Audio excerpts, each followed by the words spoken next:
Welcome to రాబందుల రెక్కల చప్పుడు ఒక ఓటమి 100 తప్పులు.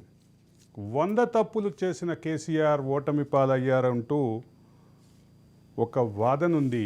ఆ వాదనకి సంబంధించిన సానుకూల ప్రతికూల అంశాలని మనం టేకప్ చేసి చర్చ సాగిస్తున్నాం.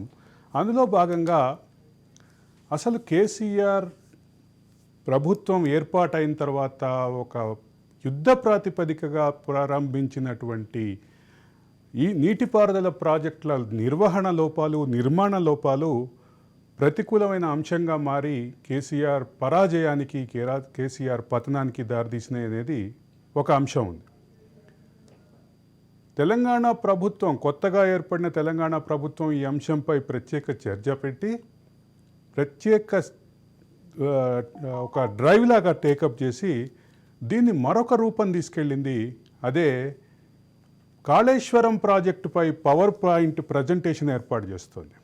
అంటే కాళేశ్వరం ప్రాజెక్టు లోపాలకి సంబంధించి, కాళేశ్వరం ప్రాజెక్టు యొక్క అంటే దాని ఉపయోగాలు, నష్టాలు, దాని ఇన్వెస్ట్మెంటు, రిటర్న్స్, వీటన్నిటి విషయాలు కాసేపు పక్కన పెడితే అసలు కాళేశ్వరం ప్రాజెక్టు మీద పెడుతున్నటువంటి ఈ కార్యక్రమంలో తెలంగాణలో జరిగిన ప్రాజెక్టులలో సంబంధించి, ముఖ్యంగా కాళేశ్వరం ప్రాజెక్టులో సంబంధించి నిర్మాణ లోపాలని తెలంగాణ ప్రభుత్వం ముందుకు తీసుకురాబోతుంది. ఆ నేపథ్యంలో అనేక చర్చలు వచ్చినాయి. అసలు వీటన్నిటికీ సమాధానం చెప్పగలిగినటువంటి విషయం, మరొక విషయం ఏంటంటే, వీటిలో మొదటి దశలోనే కేసీఆర్ నిర్వహిస్తున్నటువంటి ఈ ప్రాజెక్టుల నిర్మాణానికి సంబంధించిన అంశాలని లేవనెత్తి కేసీఆర్ తోటి ఇబ్బందులు పడినటువంటి ఒక గెస్ట్ మనతోటి ఉన్నారు. ఆయన సుపరిచితులే, గతంలో కూడా మనతోటి ఒక ప్రోగ్రాంలో పాల్గొన్నారు. ఇక మరొకరు ప్రభుత్వంలో సుదీర్ఘకాలం పనిచేసి ఈ ప్రాజెక్టులకు సంబంధించినటువంటి సమగ్ర అవగాహన కలిగినటువంటి, స్వతహాగా ఒక ఇంజనీర్ అయినటువంటి వ్యక్తి. ఇక మన గెస్ట్ల పరిచయానికి వస్తే నైనాల గోవర్ధన్ గారు, తెలంగాణ జల సాధన సమితి కన్వీనర్, నీటిపారుదల రంగానికి సంబంధించినటువంటి ఒక సమగ్ర పరిజ్ఞానం ఉన్న వ్యక్తి. ఇక విఠల్ రావు గారు, రిటైర్డ్ ఎగ్జిక్యూటివ్ ఇంజనీర్, ఇరిగేషన్ శాఖలో రిటైర్ అయినటువంటి ఎగ్జిక్యూటివ్ ఇంజనీర్. విఠల్ రావు గారు, వెల్కమ్ టు ద డిబేట్. 2014లో ప్రభుత్వం ఏర్పాటైతే 2015లో కేసీఆర్ ఒక ప్రాజెక్ట్ ఇనాగ్రేషన్ చేశారు. అంటే ప్రభుత్వం ఏర్పాటైన తర్వాత నేనే స్వయంగా నా పర్యవేక్షణలోనే ఈ ప్రాజెక్టుకి సంబంధించినటువంటి ఏర్పాట్లన్నీ జరిగినాయి. నేను స్వయంగా ఈ ప్రాజెక్టుని అంటే ఎగ్జిక్యూట్ చేసిన వాడిని అని చెప్పి కేసీఆర్ చెప్పారు. కేసీఆర్ ప్రారంభించిన అతి కొద్ది కాలంలోనే, వారం 2 వారాల్లోనే ఆ ప్రాజెక్టు ఒక ఫౌంటైన్ రూపంలో, తెలంగాణ బీడుభూమిలో ఒక ఫౌంటైన్ రూపంలో కనిపించింది. 8 కిలోమీటర్ల ప్రాజెక్టు ఒక ఫౌంటైన్ అయింది. ఒకసారి ఆ ఫౌంటైన్ గొడవ ఏంటో చూద్దాం.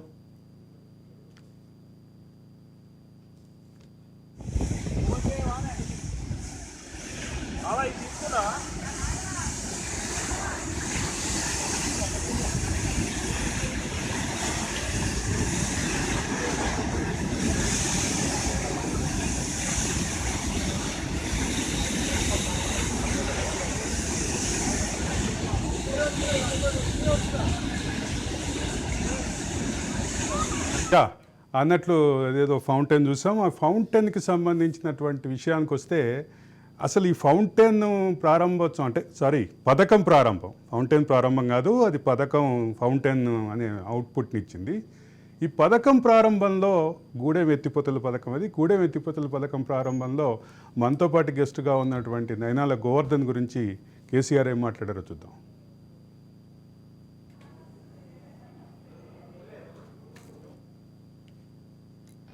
మర్యాదతో వినరా? మీరు మంచి మాటతో వినాలి. మీరు బంద్ చేయండి. మీ సబ్జెక్ట్ నేను మాట్లాడతాను. మీకంటే ఎక్కువ మాకు పట్టినది బాబు, మీరు బంద్ చేయండి. అరుసుడు బాగానండి. మీరే రాలేదు ఇక్కడికి, సభకు చాలామంది వచ్చున్నారు, అందరికీ కూడా తెలవాలి. మీరు అరవటం మానండి. అదే విషయం నేను చెప్తున్నా, మీరు వినండి. వినమంటే మీ కర్మ. ఇంతకుముందు జెండా చూపించిన సన్నాసులు ఎవరైతే ఉన్నారో వాళ్ళకి తెలివి లేదు, సంకుచితమైన మనసుతో మాట్లాడుతూ ఉన్నారు. వాళ్ళకి అసలు ఏం తెలియదు. మాకు తెలిసిందే మిడిమిడి జ్ఞానంతో తెలివి లేక గోవర్ధన్ అనే ఒక పిచ్చివాడు నుండి జిల్లాలు వాడు రోజుకో పేపర్లో రోజుకో కథ రాస్తూ ఉంటాడు. దమ్ముంటే వచ్చి మాట్లాడచ్చు కదా, నన్ను ఎవరైనా సరే కలవచ్చు కదా, చెప్పచ్చు కదా. ఆ తెలివి లేదు. తెలివి లేకపోగా ఈ విధంగా పత్రికలలో పిచ్చి పిచ్చి వ్యాసాలు రాయడం, ప్రజలలో అపోహలు కల్పించడం, తెలివి తక్కువ మాటలు మాట్లాడుతూ ఉన్నారు. ప్రాణహిత ప్రాజెక్టును అట్నే ఉంచానట. ప్రాణహిత ప్రాజెక్టు అట్లే ఉంచితే నీకేమొస్తుంది గోవర్ధన్ నేను అడుగుతా ఉన్నా. నువ్వు మాట్లాడతావా? ఏ ప్రజాకోర్టులో మాట్లాడతావు? ఎక్కడ మాట్లాడతావు? మేము మాట్లాడడానికి సిద్ధంగా ఉన్నాం. మర్యాద యా, కేసీఆర్ తోటి ఆ రోజు తిట్లు తిన్నటువంటి గోవర్ధన్ మనతోటి ఉన్నారు. గోవర్ధన్, ఎట్లా అనిపిస్తుంది అంటే మీరు మిమ్మల్ని తిట్టినటువంటి 15 రోజుల్లో 10 రోజుల్లోనో ఒక ఫౌంటైన్ చూసాం. అది కూడా 10 రోజుల పాటు ఫౌంటైన్ వెళ్ళిన పరిస్థితి. అట్లాగే మీరు ఏదైతే కాళేశ్వరం ప్రాజెక్ట్ని వ్యతిరేకించారో అది ఈరోజు మీరు, నాకు గుర్తుంది క్లియర్గా మేడిగడ్డలో ఇసుక మీద బ్యారేజ్ కట్టడాన్ని కూడా ప్రత్యేకంగా విమర్శించారు. అసలు స్థూలంగా కాళేశ్వరం ప్రాజెక్ట్ వ్యాసాలు రాశారు. సార్, ఎట్లా అనిపిస్తుంది ఇప్పుడు? అంటే మన కళ్ళ ముందు 11 ఏళ్ల తర్వాత కేసీఆర్ కట్టినటువంటి ప్రాజెక్టుల నిర్మాణము, ఆ నిర్మాణంలో జరిగినటువంటి ఘోరమైనటువంటి అవినీతి, దాని ఫలితంగా ఎన్నికలకు ముందే ఆ ప్రాజెక్టు అది నిరూపించుకుంది. దానిలో ఒక భయంకరమైనటువంటి అవినీతి జరిగినట్టు. ప్రాజెక్టు మొత్తం 7వ బ్లాక్లో ఉన్నటువంటి అనేక పిల్లర్లు, 10-11 పిల్లర్లు మొత్తం పూర్తిగా కుంగిపోయినాయి.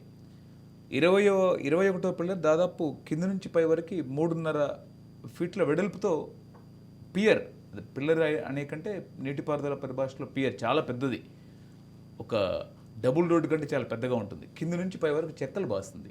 మొత్తం బ్రిడ్జ్ అంతా మన తెలంగాణ భాషలో అయితే నెర్రలు బాస్తుంది. అంటే మనకు ప్రకాశం బ్యారేజ్ 160 సంవత్సరాల క్రితం కట్టారు, సరార్దర్ కాటన్ 160 సంవత్సరాల క్రితం, కడెం 80 సంవత్సరాల క్రితం, బాక్రా నంగల్, నాగార్జున సాగర్, శ్రీరామ్ సాగర్ 65 ఏళ్ళు 70 ఏళ్ళ క్రితం కట్టారు, నిజాం సాగర్ 100 ఏళ్ళ క్రితం కట్టారు.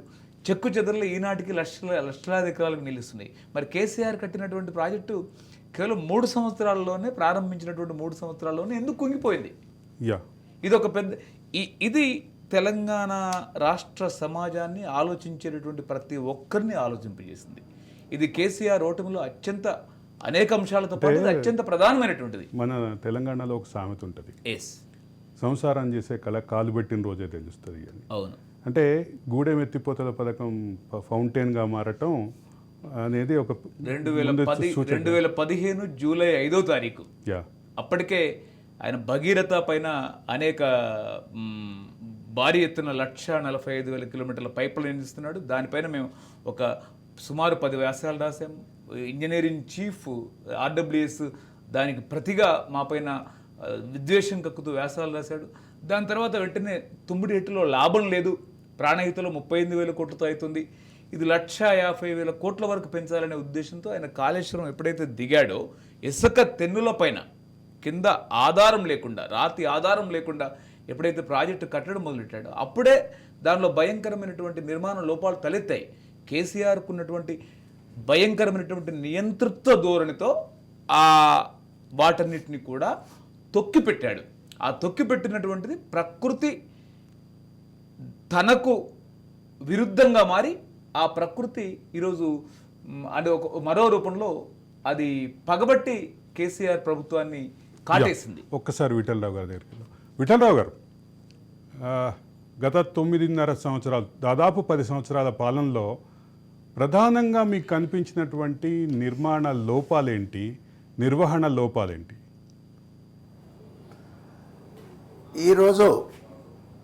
ఈరోజు ఈ నిర్మాణ లోపాలు గత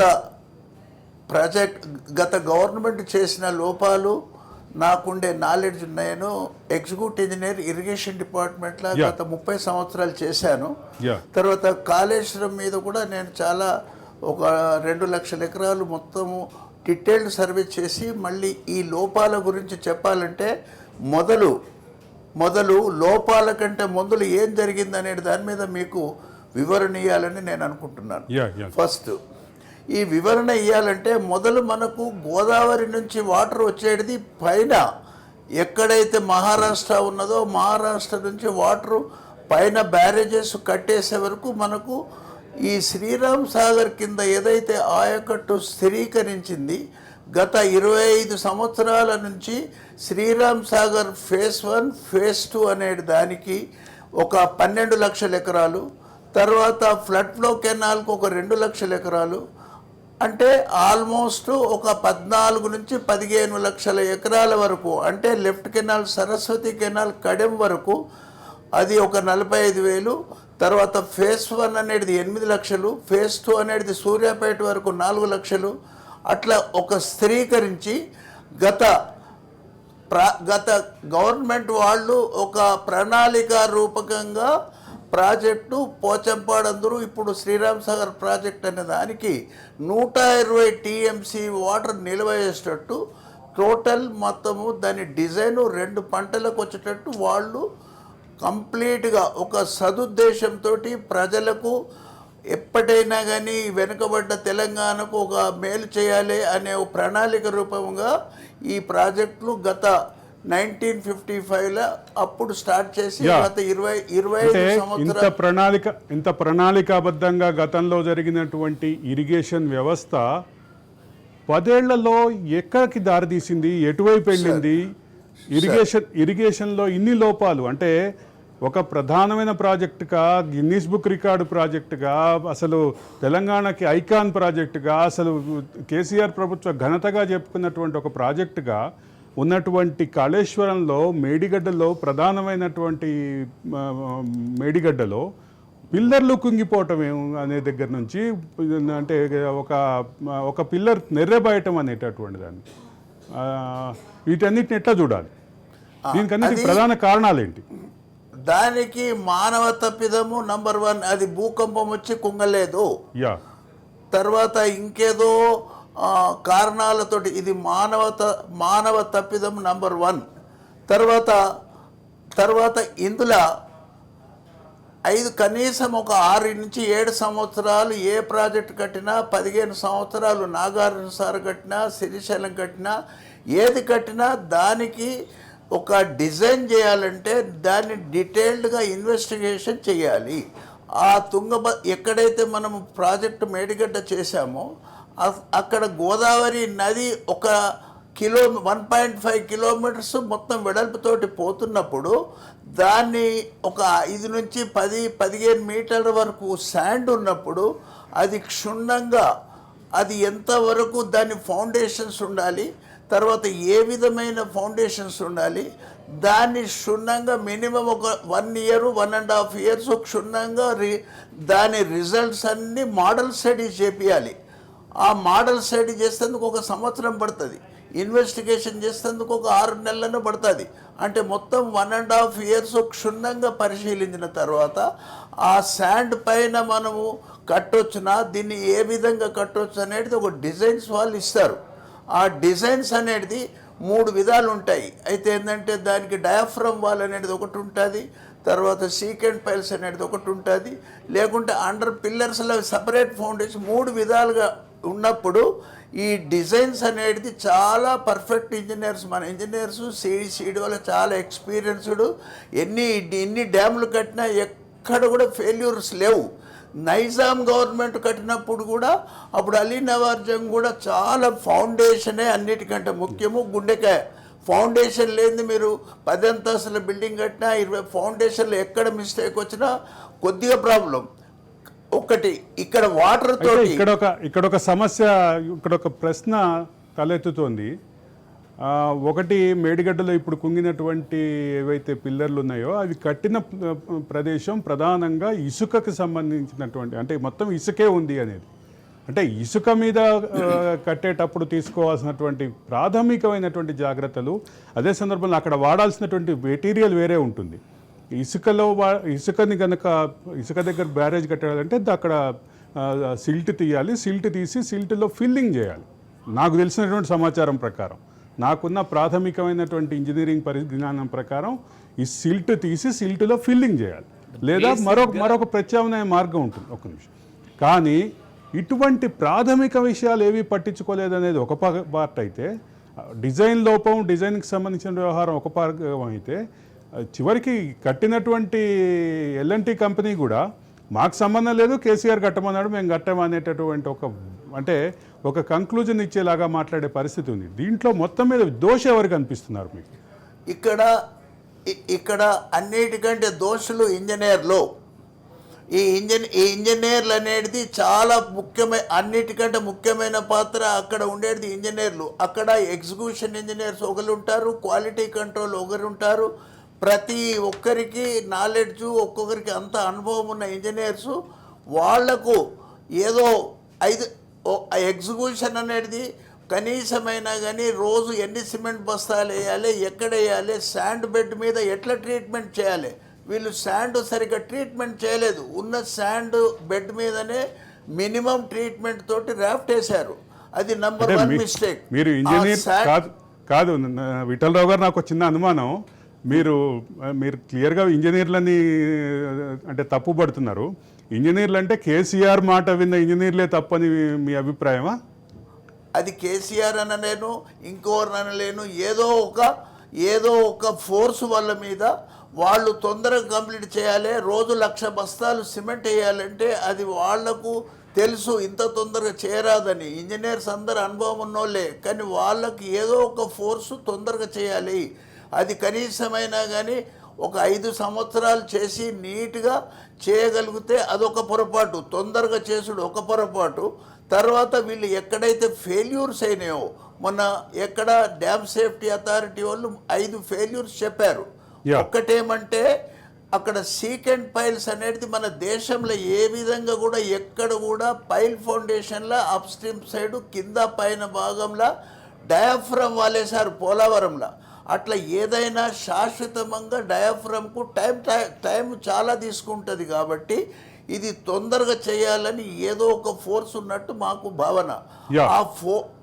ఏదో ఒక ఫోర్స్ తొందరగా కంప్లీట్ చేయాలంటే ఈ సీకెంట్ ఫైల్స్ అయితే తొందరగా అవుతుంది. 1 yearలో కంప్లీట్ చేయొచ్చు, 6 నెలల్లో కంప్లీట్ చేయొద్దు. విఠలరావు గారు మళ్ళీ వస్తాం మీ దగ్గరికి. గోవర్ధన్ గారు, అంటే ఒక పక్క ఆయన చెప్తున్న లెక్క ప్రకారం అయితే దీనికి సంబంధించినటువంటి లోపం లేదా బాధ్యత ఇంజనీర్లు కాదు పాపం. ఇంజనీర్లు అక్కడ చాలా నామమాత్రమైనటువంటి పాత్ర పోషించారు. ఇంజనీర్లు అందరూ రాష్ట్రంలో ప్రముఖ ఇంజనీర్లు. చివరికి వ్యాప్కోస్, కేంద్ర ప్రభుత్వ నీటిపారుదల విభాగం కింద పనిచేస్తున్నటువంటి వ్యాప్కోస్ కూడా, పరిశోధన సంస్థ కూడా, తుమ్మిడిహట్టి ప్రాణహిత ప్రాంతం సరైనది అని చెప్పింది. అక్కడ నీటి అవైలబిలిటీ కూడా తెలంగాణకి మిగతా 16 లక్షల ఉంది. మొత్తం తెలంగాణలో ఒక సమగ్రమైనటువంటి లైవ్లీ రివర్ ప్రాణహిత. ఎగ్జాక్ట్లీ. అయితే ఇక్కడ ఇంజనీర్లు దోషులు కాదు, కేసీఆర్ దోషి. కేసీఆరే ప్రధానమైనటువంటి దోషి. కేవలం 38,000 కోట్లతో అయ్యేటువంటి ప్రాజెక్టుని కాళేశ్వరం మేడిగడ్డకు మార్చి, మేడిగడ్డ, అన్నారం, సుందిల్లా అని బ్యారేజీలు నిర్మించి అక్కడ 50 TMCలు మల్లన్న సాగరు, కొండపోచమ్మ 1 TMCని 10 TMCలు చేసి, మల్లన్న సాగరు 1.5 TMCని 50 TMCలు చేసి, ఇలా మొత్తం బడ్జెట్ సైజును పెంచి తెలంగాణ ప్రజల ఖజానాని కొల్లగొట్టడం ఆయన ఉద్దేశం. ఆ తెలంగాణ ప్రజల ఖజానాని కొల్లగొట్టి అతని సొంతానికి, అతని కుటుంబానికి వాడుకోవడం అతని ఉద్దేశం. ఇలా శ్వేతపత్రం ప్రకటించినట్టు 6,71,000 కోట్ల అప్పులో ఆయన ప్రాజెక్టులు, ఆయన భగీరథ చాలా ప్రధానమైనటువంటి విషయం. ఇక్కడ మొత్తం ఖజానాని ఎలా కొల్లగొట్టాలి, నీటిపారుదల ప్రాజెక్టు ఎలా చేపట్టాలి, మొత్తం ఆయన చేపట్టినటువంటి ప్రాజెక్టులు ఏ ఒక్కటి కూడా 10 సంవత్సరాల్లో ఒక్కటంటే ఒక్కటి కూడా గ్రావిటీ ప్రాజెక్టు లేదు. అన్నీ కూడా ఎత్తిపోతల ప్రాజెక్టులే. అటు పాలమూరు రంగారెడ్డి కానీ, ఇటు కాళేశ్వరం కానీ, ఏది కూడా పూర్తి స్థాయిలో నీళ్ళు ఇవ్వలేదు. ఇలా నీళ్ళు ఇవ్వడం వల్లనే 10 సంవత్సరాల్లో కాళేశ్వరం వల్లనే మొత్తం పంటలు పండినాయి అని చెప్తున్నారు. అది శుద్ధ అబద్ధం. అది ఒక నిలువెల్ల ప్రజల్ని మోసం చేయడం. 9 సంవత్సరాల పాటు బ్రహ్మాండమైనటువంటి వర్షాలు, గతంలో ఏ ప్రభుత్వంలో కురవనటువంటి వర్షాలు కురవడం వల్ల ఈరోజు రాష్ట్రంలో ఉండే ప్రాజెక్టులన్నీ నిండినాయి, చెరువులన్నీ నిండినాయి. దానివల్ల పంటలు వచ్చాయి. వాస్తవంగా నైతికంగా ఇవాళ మేము కేసీఆర్ కుటుంబాన్ని, ముఖ్యంగా హరీష్ రావు నీటిపారుదల ఇంజనీర్, అప్పుడు దాదాపు కేసీఆర్ కూడా నీటిపారుదల శాఖ మంత్రి. ఇప్పుడు ఈరోజు మేడిగడ్డ కుంగినందుకు నైతికంగా బాధ్యత వహిస్తూ మేడిగడ్డకు సంబంధించినటువంటి రిపోర్ట్, సిట్టింగ్ జడ్జి రిపోర్ట్ వచ్చేంత వరకు కూడా వీళ్ళు పూర్తి స్థాయి బాధ్యత నుంచి శాసనసభ సభ్యత్వానికి రాజీనామా చేసి ప్రజల ముందు దోషులుగా నిలబడాలి. రిపోర్టు, జ్యుడిషియల్ కమిటీ రిపోర్ట్ వచ్చిన తర్వాత, సిట్టింగ్ జడ్జి రిపోర్ట్ వచ్చిన తర్వాత ఆ శిక్షకు వీళ్ళు బద్దులు కావాలి. వీళ్ళ కుటుంబం ఇప్పుడు తెలంగాణ సమాజంలో ఇంత తలెత్తుకొని హైదరాబాదు అసెంబ్లీలో ఈరోజు సిగ్గు విడిచి ప్రజల్ని మరొకసారి వంచే విధంగా తప్పుడు లెక్కలతో మరొకసారి ప్రజల్ని వంచడానికి కేటీఆర్ కానీ హరీష్ రావు కానీ వీళ్ళందరూ చాలా సాహసవంతమైనటువంటి ప్రయత్నం చేస్తూ ఉన్నారు. మరొక చిన్న అనుమానం అంటే ఇప్పటివరకు మనం నిర్మాణ లోపాల గురించి నిర్వహణ లోపాలు కొన్ని కనిపించినాయి. కల్వకుర్తి లిఫ్ట్ ఇరిగేషన్ స్కీమ్కి సంబంధించిన మోటార్లు మునగడం, అసలు లక్ష్మీ బ్యారేజ్ మోటార్లు మునగడం, ఈ లక్ష్మీ బ్యారేజ్ మోటార్లో మునగటంలో నిర్మాణ లోపాలు, నిర్వహణ లోపాలు ఏది ఎక్కువగా ఉన్నాయంట? నిర్మాణ లోపాలు అత్యంత ప్రధానమైనవి. అంటే అన్నారం బ్యారేజీ, దానికి ముద్దు పేరు దేవతల పేరు పెట్టి తెలంగాణ ప్రజల్ని వంచడానికి అదొక మోసం. అన్నారం బ్యారేజీ మోటార్లు, మేడిగడ్డ మోటార్లు, ఈ 2 మోటార్లు మునిగేటటువంటి క్రమంలో వస్తున్నటువంటి వరద ఎత్తు కంటే, సముద్ర మట్టానికి ఆ నదిలో వస్తున్నటువంటి వరద ఎత్తు కంటే వరద కింది భాగంలో మోటార్లు పెట్టారు. వరద కింది భాగంలో మోటార్లు పెడుతున్నప్పుడు జూలై 13వ తారీఖు 2022న భయంకరమైనటువంటి కడెం వరదలు, దాంతోపాటు అటు శ్రీరామ్ సాగర్ నుంచి వరదలు వచ్చేసాయి. మేడిగడ్డ బాహుబలి మోటార్లుగా కీర్తించినటువంటి ఒకే ఒక్కరోజు 180,000 క్యూబిక్ మీటర్ల కాంక్రీట్ వేసి అడ్డు అదుపు లేకుండా తెలంగాణను దోచుకున్నటువంటి బాహుబలి మోటార్లు మొత్తం బద్దలైపోయాయి. 8 మోటార్లు మొత్తం బద్దలైపోయాయి. ఈ రోజుకి అవి ఏమైందో కూడా ఇప్పటికీ అక్కడికి ఒక దుర్భేద్యమైనటువంటి దానిగా మార్చారు. చివరికి మీరు అన్నటువంటి అన్నారం బ్యారేజ్, దానికి పేరేదో పెట్టారు. ఇక్కడ కూడా మొత్తం మోటార్లన్నీ కూడా మొత్తం మునిగిపోయినాయి. ఇలా ఈ విధంగా వీటన్నిటికీ కూడా అంటే ఆగ మేఘాల మీద 3 సంవత్సరాల నిర్మాణం చేశాము అనేటువంటి దాని పేరిట ఆగ మేఘాల మీద దోచుకోవడం. ఈ 3 ప్రాజెక్టుల యొక్క నిర్మాణము, బ్యారేజీల నిర్మాణము, పంప్ హౌస్లు మొత్తం కలిసి సుమారు 30,000 కోట్లు. ఇలా 30,000 కోట్లు కేంద్ర డ్యామ్ సేఫ్టీ నిపుణులు, ప్రపంచ స్థాయి నిపుణులు చెప్పేదాని ప్రకారం గంగలో పోసినటువంటి పన్నీరు. అంటే మేడిగడ్డలో 7వ బ్లాక్లో ఉన్నటువంటి 10 పిల్లర్లని ఈరోజు కూల్చి కడితే తప్ప ఆ మేడిగడ్డ బ్యారేజీ పనికిరాదు. ఒకవేళ ఆ కూల్చి కట్టిన తర్వాత కూడా ఆ మేడిగడ్డలో ఉన్నటువంటి 86 పిల్లర్లు ఎప్పుడైనా కూలిపోవచ్చు. ఆల్రెడీ అన్నారంలో మీరు చెప్పినటువంటి ఎక్కడైతే బ్యారేజీలో ఉన్నటువంటి పంప్ హౌస్లు మునిగాయో ఆ అన్నారంలో కూడా పిల్లర్ల కింద నుంచి 3 సీపేజ్లు బొంగలు పడ్డాయి. ఇది సుందిలలో కూడా పడుతుంది. సేమ్ అంటే కింద ఉన్నటువంటి అన్నారం, సుందిల్ల, మేడిగడ్డ ఎక్కడ కూడా కింద బలమైనటువంటి పునాది లేదు. దోచుకోవాలనేటటువంటి లక్ష్యము, దోచుకోవాలనేటటువంటి భయంకరమైనటువంటి కాంక్ష తప్ప ఇక్కడెక్కడ కూడా. అంతేనా లేకపోతే ప్రాజెక్టు తొందరగా కంప్లీట్ చేయాలన్న ఆరాటంలో చేశారు? అంటే తొందరగా ఎందుకు కంప్లీట్ చేయాలంటే తొందరగా దోచుకోవాలి, తొందరగా తెలంగాణ ఖజానాని దోచుకోవాలి. అందుకనే యుద్ధ ప్రాతిపదికన తొందరగా నీళ్లు ఇవ్వాలన్న ఉద్దేశం. తొందరగా నీళ్లు ఇవ్వాలంటే మేము ఛాలెంజ్ చేస్తున్నాం. ఇలా కేటీఆర్ని చెప్పానండి, హరీష్ రావుని చెప్పానండి, కేసీఆర్ని చెప్పానండి లైవ్లో. కాళేశ్వరం నుంచి ఎత్తిపోసిన నీళ్లు ఎన్ని ఎల్లంపల్లికి ఎత్తిపోసిన తర్వాత ఎల్లంపల్లి నుంచి ఎల్లంపల్లి ఎగువన ఉన్నటువంటి కడెం ప్రాజెక్టు నీళ్లు కానీ శ్రీరామ్ సాగర్ నీళ్ళు వచ్చిన తర్వాత ఎత్తిపోసినటువంటి నీళ్ళన్నీ సముద్రానికి అంతర్వేది వరకు పోయినటువంటి నీళ్ళన్నీ మేము సవాల్ చేస్తున్నాం. ఆయన 120 టీఎంసీల వరకు నీళ్లు ఎత్తిపోసినటువంటి ప్రతి చుక్క కూడా కిందికి పోయింది. ఆయన మొన్నటికి మొన్న అసెంబ్లీ ఎన్నికలకు ముందు శ్రీరామ్ సాగర్ 14 రోజుల పాటు 2.5 టీఎంసీలు, ఆఫ్టర్ ఆల్ 2.5 టీఎంసీలు ఎత్తిపోశారు. ఎక్కడి నుంచి? కాళేశ్వరం నుంచి శ్రీరామ్ సాగర్కి. 5 రోజుల్లో కురుస్తున్నటువంటి వర్షాల వల్ల శ్రీరామ్ సాగర్ ఎగువ నుంచి భయంకరమైనటువంటి వర్షాలు వచ్చేసి ఒకే ఒక్క రోజు 15 టీఎంసీలు, రెండవ రోజు 15 టీఎంసీలు, ఇలా 30 టీఎంసీల నీళ్లు ఎత్తిపోసినటువంటి నీళ్లు కిందికి పోయినాయి.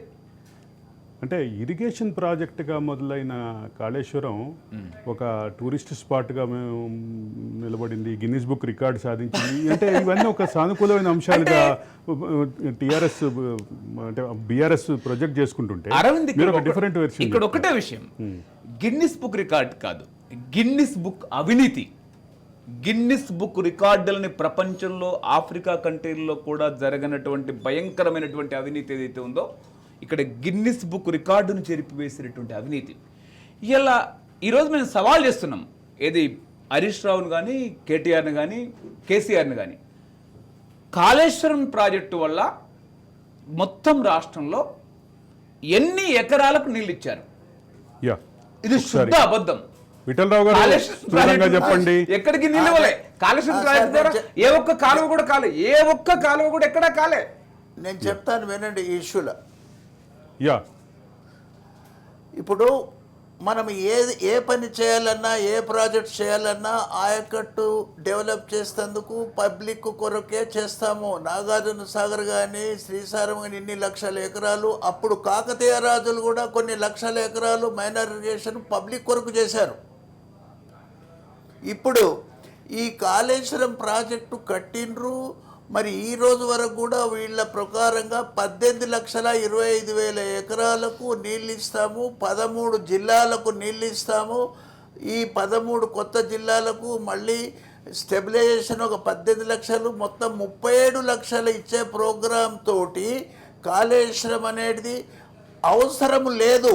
పైన వారు చెప్పినట్టు, గోవర్ధన్ గారు చెప్పినట్టు, పైన తుమ్మిడిగట్టు దగ్గరనే 200 టీఎంసీ దొరుకుతుందని మొదలు ప్రాజెక్ట్ రిపోర్ట్ చెప్పినాక అక్కడి నుంచి 65 కిలోమీటర్లు తవ్వి 26 ప్యాకేజీలతోటి కంప్లీట్గా అక్కడెక్కడ వర్క్స్ చేసిన తర్వాత అసలు వాటర్ దొరుకుతుందని సిడబ్ల్యూసి ఇచ్చిన తర్వాతనే ప్రాజెక్ట్ ఆ రోజులలో 2006 and 2007 స్టార్ట్ చేసి మరీ ఒక్కసారి అది వాటర్ దొరుకుతుందని అదే సిడబ్ల్యూసి మళ్ళీ తక్కువ ఉన్నదని దీన్ని కాళేశ్వరం అని కిందికి తీసుకపోతే అదొక అది దాని మీదనే ఈ రోజు వరకు కూడా ప్రతి ఒక్కరికి అనుమానాలు, ప్రతి ఇంజనీర్కు. మరి అప్పుడు దొరుకుతుందనేప్పుడు తర్వాత రీడిజైనింగ్ పట్ల మీకు వచ్చినటువంటి అనుమానాలు వ్యక్తం చేస్తున్నారు.